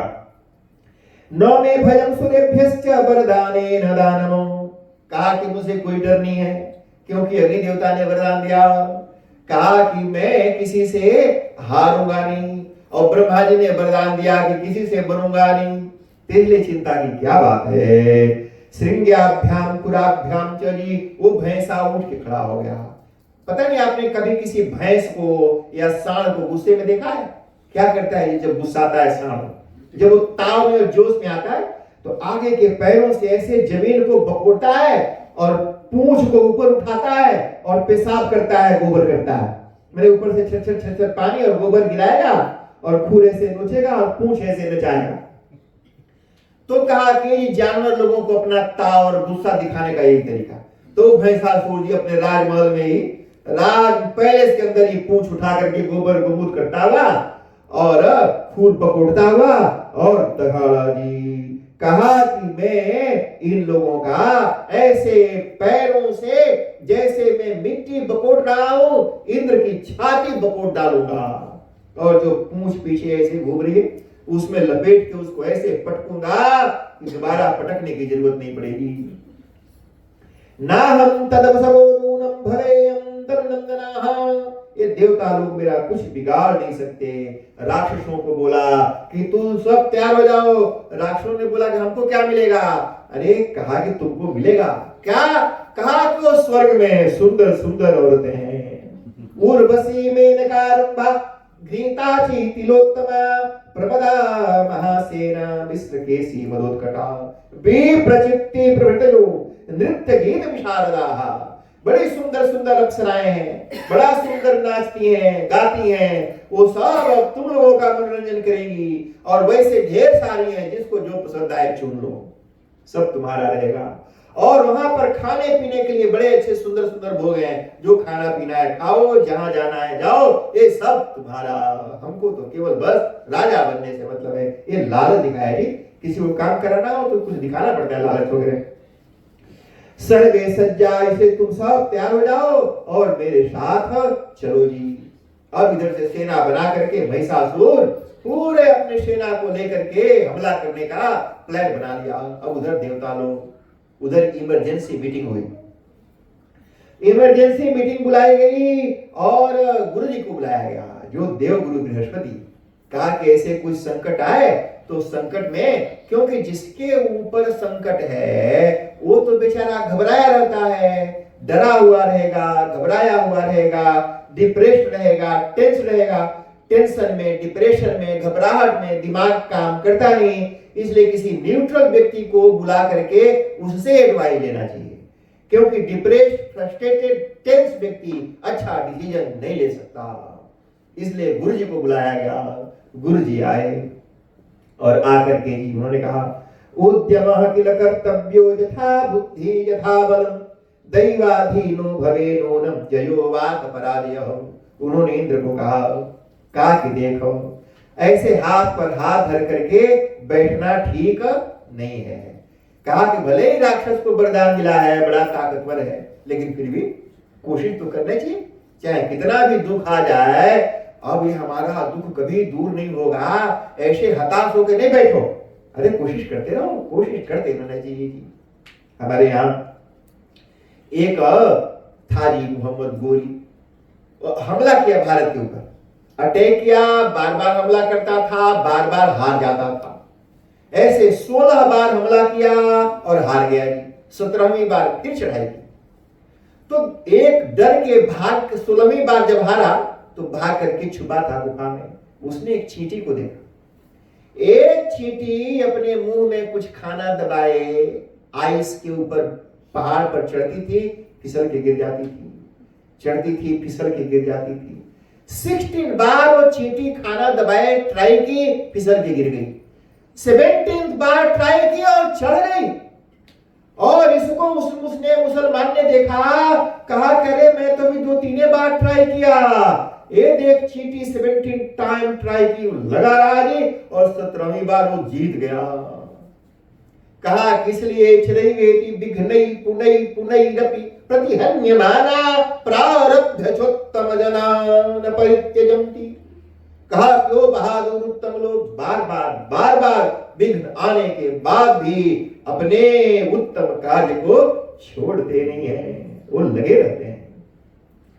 उन्होंने कहा जी, गुरु जी ने कहा, स्वस्थो भव हे सुरेंद्र उद्यमः सर्वथा कार्यो। जितनी शक्ति है, हैसियत है, औकात है, बुद्धि है, उसके हिसाब से कोशिश करो, बाकी छोड़ दो ऊपर वाले के प्रति। हमारा जितना है हम करेंगे, बाकी जिसका है वो जाने। हमारा उद्यमः साहसम धैर्यम बुद्धि शक्ति पराक्रम सदेते यत्र वर्तन्ते तत्र देवः सहायत्री। उन्होंने कहा उद्यम, साहस, धैर्य, बुद्धि, शक्ति, पराक्रम, ये 6 चीजें जहां होती है वहां भगवान भी आकर के मदद करते हैं। हाथ पर हाथ धर के बैठने वालों को भगवान मदद नहीं करते। दैवाधीनम च जानन्तो योग ध्यान परायणः तस्मात् सदैव कर्तव्यो व्यवहारादि उत्तमः। सुखम भवतु वा मा दैवे का परिदेवना। सुख हो चाहे दुख हो, उसके ऊपर रिग्रेट मत करो, उसके ऊपर कोई ध्यान देने की जरूरत ही नहीं है। जो मैंने कर्म किया इससे हमको सुख हुआ कि दुख हुआ, लोगों ने तालियां बजाई कि गालियां, कहा कि उसमें इंटरेस्ट नहीं दो। हमने अपने शक्ति और सामर्थ्य के हिसाब से काम किया, बस उससे मन गदगद रखो। न तत्र दूषणम तस्य दैवाधीने शरीरिणाम। सक्सेस मिला कि फेलियर, कहा कि उस पर हमारा कंट्रोल नहीं है जी। मैंने शादी की, बच्चा पैदा हुआ, हमने तो कोशिश की, वो पढ़े लिखे कोशिश, अब वो क्रिमिनल बन गया, उसमें हमारा कोई दोष नहीं है। मेरे बेटा बेटी के पाप के लिए मैं क्यों मुंह छुपाऊं? इसलिए जो माँ बाप अपने बेटा बेटी को लेकर के परेशान रहते हैं कि मेरे बेटा ने ऐसे कर दिया, मेरी बेटी ने ऐसे किया, और फिर उधर उधर मुंह छुपाते रहते हैं, ऐसे लोगों के लिए ही कहा कि दूसरे के पूरे कर्म की वजह से मैं क्यों शर्मिंदा हूं, मैंने अच्छा कर्म किया है। हमारे अभी जी भारत में दिल्ली में एक लड़की ने किसी दूसरे जाति धर्म के लड़के से प्यार किया, उसके बाप ने उसको गोली मार दी। गोली क्यों मार दी जी? कहा कि मेरे जात बिरादरी वाले क्या कहेंगे कि उसकी बेटी वहां भाग गई। अरे वो भाग गई, उसके लिए मैं क्यों रिग्रेट करूं? ये उन्होंने बताया जी। कार्या सिद्धि न सैन्यस्ति न मंत्रे न जमंत्रणे। कहा कि दूसरे ने जो कर्म किया हमने तो अच्छा कर्म किया, हम थोड़ी बाप थोड़ी ने चाहता है, विष्णुवा चाहते थे क्या कि रावण राक्षस हो जा? नहीं चाहते थे। बाप तो इतने बड़े तेजस्वी ऋषि थे, बेटा राक्षस हो गया। कंस के बाप थोड़ी चाहते थे कि वसुर हो जाए, धृतराष्ट्र नहीं चाहते थे कि दुर्योधन ऐसा हो जाए, लेकिन ये सब हुआ। उसके लिए बाप को मां को रिग्रेट करना, दुखी होना नहीं। उन्होंने कहा कि न तत्र दूषणम तस्य, कहा कि उसमें उनका कोई दोष नहीं है। हमने अपने शक्ति सामर्थ्य के हिसाब से अच्छा कर्म किया, अगर अच्छा फल हमको नहीं मिला तो रिग्रेट नहीं करना, वो जो फल देने वाला है वो जाने। बुद्धिमान क्षुभितः क्षेते निर्बुद्धिर भोगवान भवे। कहा कि बड़े बड़े इंटेलिजेंट पढ़े लिखे स्कॉलर लोग बेचैन होकर के जिंदगी बिता देते, और कई गधे अनपढ़ जाहिल खूब मोटा माल लेकर के खाते पीते ऐश करते रहते। तो इसलिए पढ़ा लिखा है इसलिए वो बड़ा सुख भोगेगा, और अनपढ़ मूर्ख गंवार है तो दुख भोगेगा, जरूरी नहीं है। अनपढ़ मूर्ख गंवार चोर चाई टाइप का आदमी सुखी जीवन बिता देता है, और बड़े पढ़े लिखे विद्वान लोग दुख में जीवन बिता देते हैं। इसलिए वो सुख और दुख का कंट्रोल किसी और के पास है, उसको देख करके अपने कर्म को प्रभावित नहीं करना चाहिए। दुख दे सुख दे वापि तत्र तौ न विचिंतयेत्, दुखे दुखाधिकान पश्ये सुखे पश्ये सुखाधिकम। कहा कि थोड़ा सा दुख हो तो ये सोचो कि और ज्यादा हो सकता था, दुख हो तो ये सोचो कि ज्यादा हो सकता था, कम में निपट रहा है और मुस्कुराओ। एक चीज, अगर सुख है कम हुआ तो सोचो कि बहुत ज्यादा है, अगर यह नहीं मिटाया होता तो क्या करते? मान लो कहीं किसी के घर गए, जैसे मान लो शालिनी जी और अरुण जी लोग तो बड़ा अच्छा भोजन बनाते हैं और ढेर सारी वैरायटी होती है जी, मतलब हम भी कस के दबाते हैं। कई लोग हम जाते हैं बोलते हैं कि महाराज हमारे घर भोजन करना, हम बोलते ठीक है खाएंगे, और पहुंचे वहां बोले महाराज बिल्कुल सात्विक भोजन बनाया। कौन सी बनाया? बोला आलू रोटी। ये लो भाई, मैंने कहा आलू रोटी नहीं, बोला तो बनाया तो और भी चीज है, पनीर बनाया, साइना बनाया, कसेरा फ्राई किया है, दाल बनाया है, बैंगन का, लेकिन सब में लहसुन प्याज छोड़ दिया। आपके लिए आलू रोटी बनाया। हमने कहा ले लो, एक पेटू आदमी आपके लिए कितना चीज बनाया है, आपके लिए तो इतना वैरायटी बनाया, हमारे लिए आलू रोटी, तुम वही खा भाई, हमको भूख नहीं है।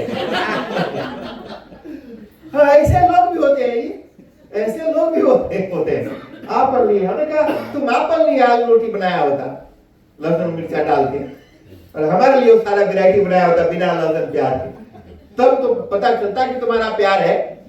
अब बिना बन के धर के बैठ गए, लगा के बैठ गया जैसे टुकुर टुकुर ताके, अब वो कितना रोटी आलू खाएंगे वो ताके, रहने दो भाई नहीं खाना।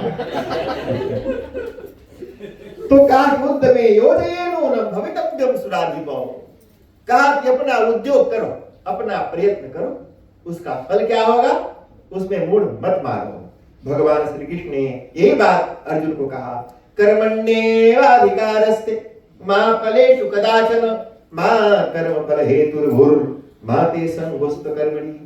हमने लौकी बो दिया, अब फलेगा नहीं फलेगा वो तो धरती माता जाने, वायु देवता जाने, वरुण देवता जाने, सूर्य देवता जाने, वो हमारा काम नहीं है। हमने अपना कर्म किया, हमने हेल्दी बीज बोया, पानी डाला, वो फल देने वाला जिनका डिपार्टमेंट है वो लोग जाने। अगर हमारे भाग्य में होगा तो देंगे, नहीं है तो नहीं देंगे, जब देना होगा तब देंगे। जब वो देना चाहेंगे, बिना मेरे बोए लौकी जमेगा मेरे गार्डन में, बिना मेरे बोए लौकी जमेगा और 15 लौकी फल जाएगा उसमें। ऐसा हुआ आपके साथ ही? हमारे साथ हुआ। हमने करेला बोया, एक करेला नहीं फरा, और बिना बोए करेला जमा और 50 करेला फर गया उसके ऊपर। हाँ, तो देने वाला जाने जी, वो देने वाला छप्पर फाड़ के देता है नहीं? इसलिए उसके ऊपर वो हमारा काम नहीं है। हमारा काम कर्मण्येवाधिकारस्ते। अरे भगवान बोल रहे हैं, गुरु जी बोल रहे हैं, देव गुरु बृहस्पति, भगवान श्री कृष्ण बोल रहे हैं, और इतने बड़े बड़े लोग बोल रहे हैं, और उनकी कही हुई बात को आप नहीं मानेंगे तो किसकी बात मानोगे? वो देवता लोग बोल रहे हैं कि ऐसा करो, जीवन में सुख आएगा। अधैर्यादृशं दुःखं न तु धैर्येसितादृशं। कहा कि अधीर माने जो पेशेंस जिसके पास नहीं है वो दुखी है। धीरज रखो, मजा आएगा। धीरज धर्म मित्र नारी, आपद काल परिकेयु चारी। कहा धीरज भर पे धीरज रख, बाकी कुछ हो या चाहे नहीं, जितना ज्यादा धीरज होगा जी। धीरज शौर्य। भगवान राम ने भी कहा कि रावण की सेना को मैं इस धीरज के दम पर हरा दूंगा। अगर धीरज है तो दुख को शर्म आ जाएगी। धीरज के साथ, सब्र के साथ, पेशेंस के साथ मैं सुख की तरफ तारूंगा, सुख भी शर्माए के भाग जाएगा वहां से। ये देखो कितना धीरज के साथ ये हमको हमारा सामना कर रहा है, तो दुख भी शर्मा के भागेगा। एक चीज और जी बड़ी अच्छी बात बताई। अच्छा सुनो जी, अगर आपके जेब में पैसा है और आप लुटा रहे हैं, तो आपका पैसा खर्चा हो रहा है ना जी। पैसा तो खर्चा हो रहा है, आप लुटा रहे हो तो। वो तो धनवान तो तब होंगे जब बचा के रखेंगे। तो कहा कि जो जीवन में सुख आता है वो सुख आपके पुण्यों का फल है। आपने अच्छा कर्म किया था, जो आपके भाग्य में इकट्ठा है, वो खर्चा हो रहा है, आपको कोई सुख दे रहा है। मतलब आपको आकर के किसी ने आपकी तारीफ की, आपको खुशी हुई, किसी ने बोला आपकी प्रशंसा में कुछ अच्छे शब्द, आप मुस्कुराए, आपको सुखी हुए, खुशी हुई।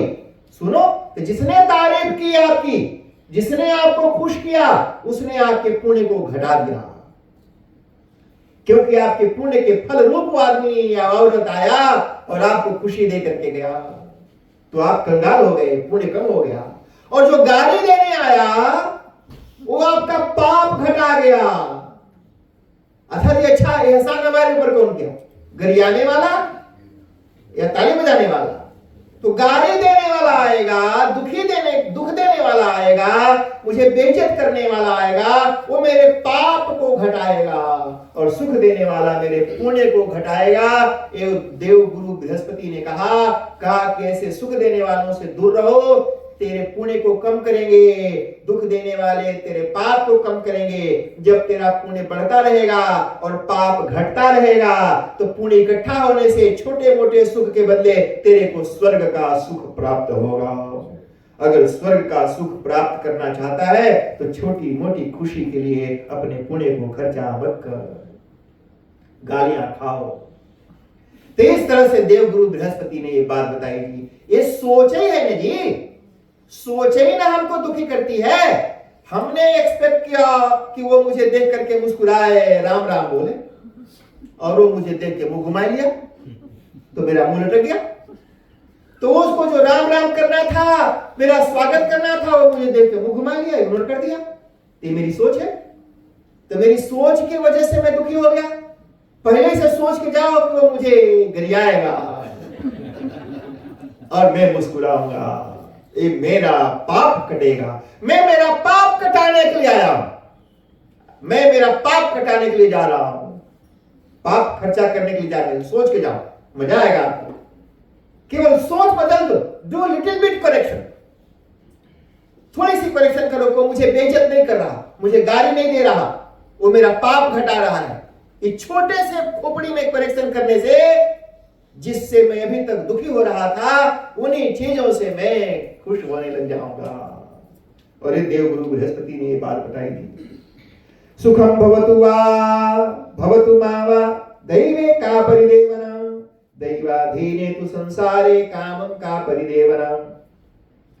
हर्ष शोको धवो यत्र न भवेत् बुद्धि निश्चयात्, कहा कि बुद्धिमान आदमी इन सबके चक्कर में नहीं पड़ता है। और फिर क्या था जी, ततो विवेक कर्तव्यो भवितव्य सुराधिपो। विवेक, विवेक क्या शब्द है जी, करना चाहिए। सुखम क्षयाय पुण्यस्य दुखम पापस्य कारणम, दुखम पापस्य मारिष। ये जो मैंने आपको इतनी कथा सुनाई, इसी श्लोक का अर्थ आपको बता रहा था कि पाप से, पाप हमारा कटेगा गाली खा के। अथवा मंत्र इत्यादि, इस तरह से बड़ा उपदेश दिया जी। देवता लोगों को कहा कि यतीना भूषणम ज्ञान, कहा कि बहादुर लोगों को धीरज के साथ, धीरज के साथ युद्ध करना चाहिए। और जो साधु लोग हैं, महात्मा ब्राह्मण आदि, उनका जो आभूषण है, ज्वेलरी, उनका ज्ञान है। बड़का भारी धोती चोटी और ज्वेलरी उनकी शोभा नहीं, उनकी ग्लोरी उनका नॉलेज है जी। साधु महात्माओं का सबसे बड़ी ज्वेलरी उनका ज्ञान है। ये बात बताया। यतीनाम भूषणम ज्ञानम संतोषो हि विजन्मनाम उद्यमः शत्रुहननम भूषणम भूतिमिच्छता। कहा कि हे देवता लोग, तुम लोगों का आभूषण जोश है, जोश। कोशिश करो, उठो और अपना अपना हथियार उठाओ और सब हमला करो और मार डालो उन राक्षसों को, लड़ो, कोशिश तो करो। वो हारेंगे जीतेंगे उसकी चिंता छोड़ दो। सब जी देवता लोग गुरु बृहस्पति की आज्ञा पा करके अपनी अपनी गाड़ी निकाले और अपना हथियार भी निकाला जी। हमारे यहाँ इंडिया में लड़ाई होती थी, सब अपना अपना हथियार लेके चलते थे। तो ब्रह्मा हंस समारूढ़, ब्रह्मा जी अपने हंस के ऊपर बैठे झाड़ झूड़ करके, देख लिया जी पेट्रोल वगैरह है कि नहीं अच्छा से। विष्णु गरुड़ वाहन, भगवान विष्णु गरुड़ के ऊपर बैठे, पूछे भाई बढ़िया से खा पी लो, पता नहीं कितने दिन लड़ेंगे और कुछ ब्रेकफास्ट वगैरह बैठाएगा नहीं। तो गरुड़ जी है ना जी, और ऊपर आकाश में उड़ते हैं, कहीं रास्ते में तालाब में दिखाई कोई व्हेल, शार्क, डॉल्फिन, तो कैच कर लेंगे उसको। कहा कि स्टॉक लेके चलना। तो विष्णु गरुड़ वाहन, सुनो, भगवान विष्णु वेजिटेरियन है, गरुड़ जी वेजिटेरियन नहीं है। शंकरो वृषभारूढ़ो वृत्रहा गज संस्थितः, है ना जी। अब सुनो, हमारा मालिक जो है वेजिटेरियन है, मैं नहीं। हाँ, गरुड़ जी तो भागवत में कथा आती है। वो जो कालिया नाग के यहाँ, वहां नाग रहता इसलिए था कि वहां गरुड़ जी नहीं जाते थे। क्यों नहीं जाते थे? तो कहा कि गरुड़ जी वहां पहले खूब जाते थे और बड़ा मछली वहां होती थी उस तालाब में। तो बड़ी बड़ी मछलियां को पकड़ पकड़ के वही कदम के पेड़ पर बैठ के खाते थे, खूब कस के भर पेट खाते थे। और जो हड्डी उड्डी होता था वहां गिरा जाते थे। तो वहां जो साधु महात्मा लोग थे वो नहाने आए, तो किसी कमंडलू में मछली की हड्डी आ गई, किसी गोड़ पर आ गया। तो महात्मा लोगों को बड़े दिन गुस्सा आया, कहा कितनी मछली खाता है, अगर यहाँ आएगा तो तेरी मृत्यु हो जाएगी, श्राप दे दिया। तो डर के मारे गरुड़ जी वहां पर नहीं आते, तो इसलिए वो वेजिटेरियन नहीं है। तो ब्रह्मा समारूढ़ो विष्णु गरुड़ वाहनः और शंकरो वृषभारूढ़ो, शंकर जी अपने बैल के ऊपर, नंदी के ऊपर बैठ गए। और वृत्रः गज संस्थितः, इंद्र भगवान अपने ऐरावत हाथी पर बैठ गए। मयूर वाहनः स्कंद भगवान कार्तिकेय अपने मोर के ऊपर बैठ गए। और जो यमराज है उनका वाहन है भैंसा, उस भैंसा के ऊपर बैठ गए जी। सब अपने अपने वाहन पर बैठ गए और अपना अपना हथियार भी निकाला जी। भगवान विष्णु ने अपना चक्र लिया, भगवान शिव ने अपना त्रिशूल जी बढ़िया से धारवार देके, ब्रह्मा जी ने भी अपना ब्रह्मदंड लिया, यमराज ने भी अपना यमदंड निकाला, वरुण देवता ने अपना पास निकाला जी। पास माने रस्सी। वरुण देवता के पास एक रस्सी है, वो बिकते हुए नहीं बुझाता है, लेकिन वो जा करके कैसे हाथ गोड़ सब बांध करके फंसा के निकाल देता है। मैंने उसी में इतना कस के जकड़ लेगा कि सांस फूलने लगेगा, निकल जाएगा। तो सब जी अपना बाण खड़गई तथा प्रास, हमारे यहाँ गांव में झगड़ा होता था जी, तो गांव में लड़ाई होती थी दो पार्टी में, तो सब अपना अपना हथियार लेके निकलते थे। तो कोई गांव का हथियार, कुछ लोग भाला रखते थे, भाला ऐसे, कुछ लोग अपना बेलन लेके निकलते थे, कोई तावा लेकर के निकला, कोई कड़ाही, कोई हंडी, कोई भगोना लेके निकला, कोई झाड़ू लेकर के निकला। सुनो, पटरा वटरा लकड़ी का पटरा, कोई पटरा लेकर के निकला, कोई तो जो अचार रखने वाला वो जो बोतल होता है वो अचार वाला वो बोतल ही लेकर निकला मारने की। हाँ, अलग अलग तरह की लड़ाइयां होती थी, जिसको जो बेटाया। अगर कुछ नहीं बेटाया तो गोबर ही उठाया मुंह पर भी दिया। एक गांव की लड़ाई थी। उसी तरह से जी बाणे खड्ग तथा प्रासय, बेत लेकर के, तलवार लेकर के, सूल, चक्र, शक्ति, तोमर, मुदगल, बर्छी, जैसे भाला होता है सीधे ऐसे भोंक दिया, और एक होता है ऐसे आगे निकला रहता है और साइड में ऐसे बेंड रहता है। तो एक होता है भोंक देके भोंका जाए, और दूसरा है एक सीधा और दो ऐसे निकले रहे, भोंका और फिर पकड़ के घींच दिया बाहर, तो जो अंदर का माल ताला वो लेके बाहर आ जाता है। तो ये हथियार थे ये पुराने जमाने में राजा लोग जी। तो वो सब भाला, पर्ची, मुदगर, तलवार, मूसल। मूसल माने जो इंडिया में और फिजी में पता नहीं, धान जो होता है, तो धान को कूटने के लिए माने धान के स्किन को हटाकर चावल को अलग करने के लिए एक ढेकी होती थी, ऐसे लंबा सा होता था, और उसके ऊपर वाले में एक ऐसे डंडा लगा रहता है, और इधर खड़ा होकर ऐसे पैर से उठाओ गिराओ, तो सामने ऐसे वो धान के ऊपर बार बार गिरता है, तो स्किन अलग और चावल अलग हो जाते हैं। और किसी किसी के पास ऐसे एक डंडा होता है और एक ओखल होता है, ओखल में धान भरा और ऐसे ऐसे उसको मारा, कूटा, तो फिर वो धान अलग और चावल अलग। तो जिसके पास वो मूसल था वो मूसल लेके निकला मारने के लिए, कहा कभी तक धान कूटते थे अब तेरे को कूटेगी। तो दोनों काम में आता है जी। तो ये मूसल अलग अलग तरह के हथियार लेकर के निकले जी, और सब वहां पर बड़ा भारी लड़ाई हुई जी।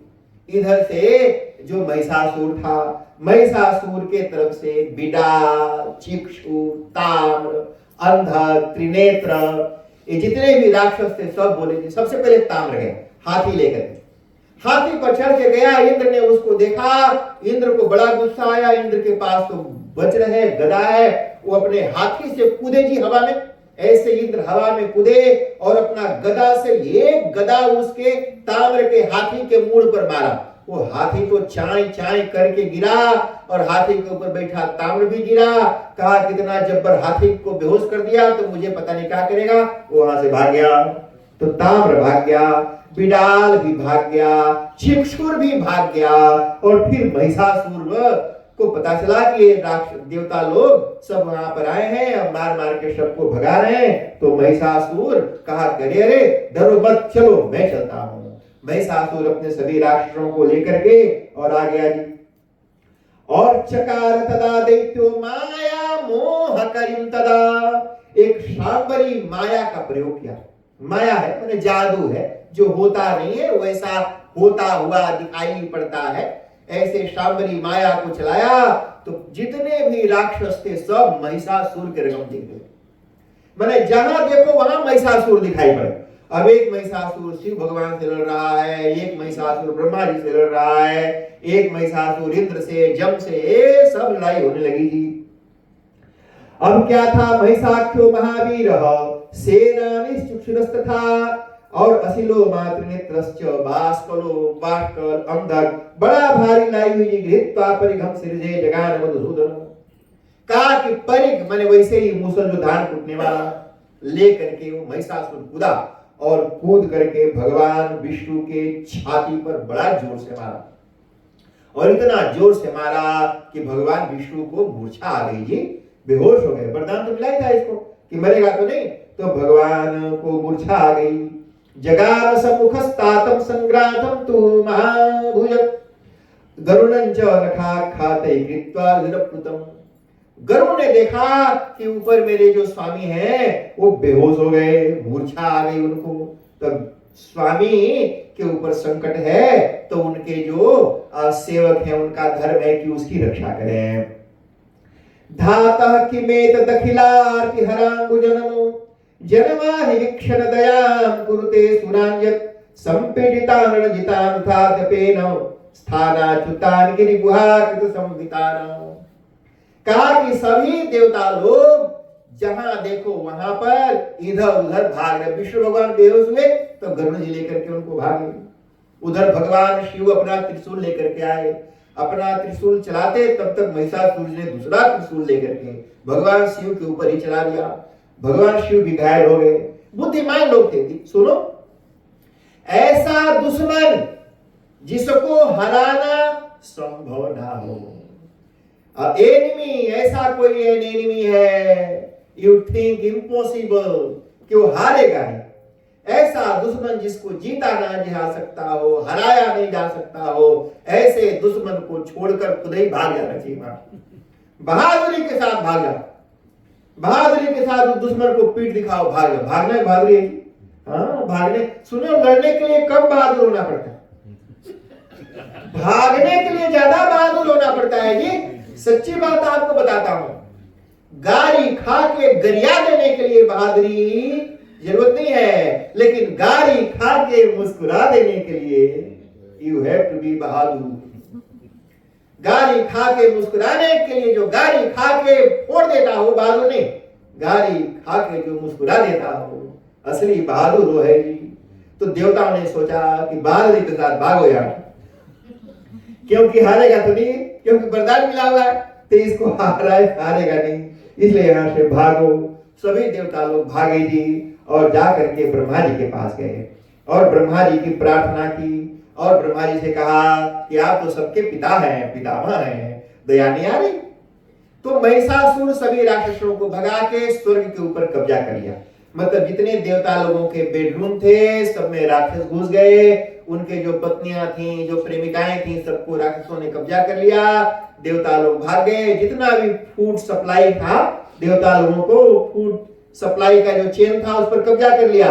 मैंने जितना भी पूजा पाठ में लोग भोग लगाते थे जो देवताओं को मिलता है, वो राक्षस लोग लपक लपक के खाने लगे। और जो देवता लोग थे जी वो जंगल में घूम घूम करके कसेरा और डालू खोदने लगे। तो कहा कि देख भाई, जो हमारे खाने पीने का सामान था वो सब राक्षस खा रहे हैं और हम जंगल में इधर जी कहीं ओवी ढूंढ रहे हैं। ओवी होता है जी, हाँ, ओवी ऊवी ढूंढ रहे हैं, और कहीं पका हुआ कटहल का कोआ वो खाए और बिया हम ढूंढ रहे हैं। तो देवता लोग जी बड़े दुखी हो गए और ब्रह्मा जी के पास जाकर के बोला, अमर भुवन राज्यम तेन भुक्तम नितांतम मखः विरपि योग्यम ब्राह्मणैरा ददाति सुरतरुव पुष्पम सेवते सौ दुरात्मा जलनिधि निधि भूतां गामसौ सेवते तां। कहा कि जितनी अच्छी अच्छी चीजें हैं वो राक्षस भोग रहा है, जिसने कोई कर्म नहीं किया सुंदर चीजों को भोगने का, और वो भोग रहा है। कई बार लोग मुझे बोलते हैं, गुरुजी वो देखो कोई अच्छा कर्म नहीं किया, दारू पीता है, सिगरेट पीता है, चोरी करता है, कसाई के रकम गैया के मांस बेचता है, उतना पैसा है उसके पास, और हम इतना कथा किया, पूजा किया, दान किया, और हमारे जीवन में इतना दुख है। ये देखो आपके सामने देखना। यही बात देवता लोग ब्रह्मा जी को बोल रहे हैं, हम लोगों ने इतना पुण्य किया, यज्ञ किया, देवता बने, और हमको मार के भगा दिया, और राक्षस जो इतना कुकर्म करता है, पाप करता है, स्वर्ग के सुख को भोग रहा है, और आप कुछ करते नहीं। ये ब्रह्मा ते शुरू से हो रहा है जी, इसलिए आपने अच्छा कर्म किया और आपको दुख मिल रहा है, तो डोंट रिग्रेट। देवताओं को भी ऐसा हुआ है, लेकिन वो परमानेंट नहीं है। Wait for your turn. थोड़े ही दिन की बात है जी, आपको सुख मिलेगा, और जो भी सुखी हो रहा है बड़ा भयानक कूटा जाएगा। तो इसलिए जी चिंता मत करो।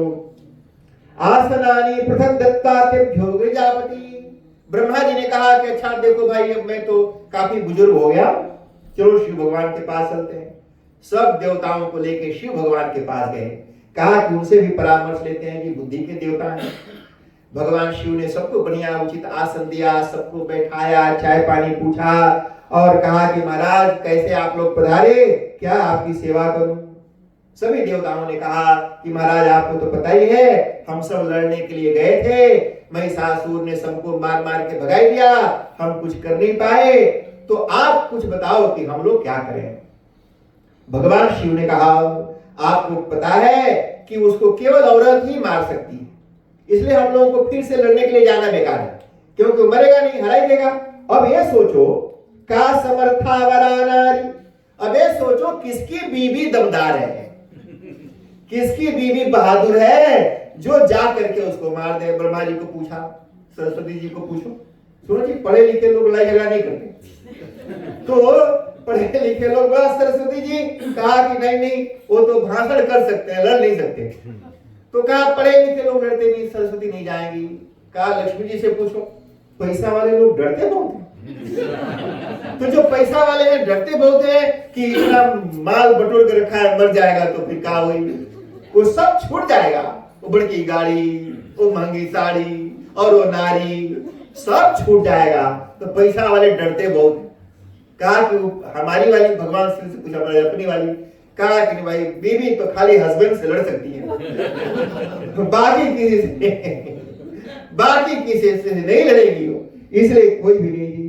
काम्या हम तुम समर्थास, कहा कि कोई, अच्छा इंद्राणी से पूछ लो, इंद्र की पत्नी, वो इंद्राणी लड़ेगी? कहा बोला नहीं वो भी नहीं, सबने हाथ खड़ा कर दिया। कहा कि ठीक है अब विचार करो कौन मारेगी। किसी की पत्नी लड़ने के लिए तैयार नहीं है जी, पत्नी सिर्फ पति के अलावा किसी से युद्ध नहीं कर सकती। तो कहा कि चलो विष्णु भगवान के पास चलते हैं, और सब भगवान विष्णु के पास गए जी। कहा कि वो सबसे स्मार्ट देवता है, बड़े काम शांत और इंटेलिजेंट है, उनसे ही कुछ उपाय पूछते हैं। सभी लोग भगवान विष्णु के पास गए। भगवान विष्णु को मैसेज मिला, वो अपने अंतःपुर से बाहर निकल के आए, सभी देवताओं का स्वागत किया, जो बिल्कुल जी वैकुंठ धाम का जो भोग है सारा कुछ उनको खिलाया पिलाया, स्वागत किया।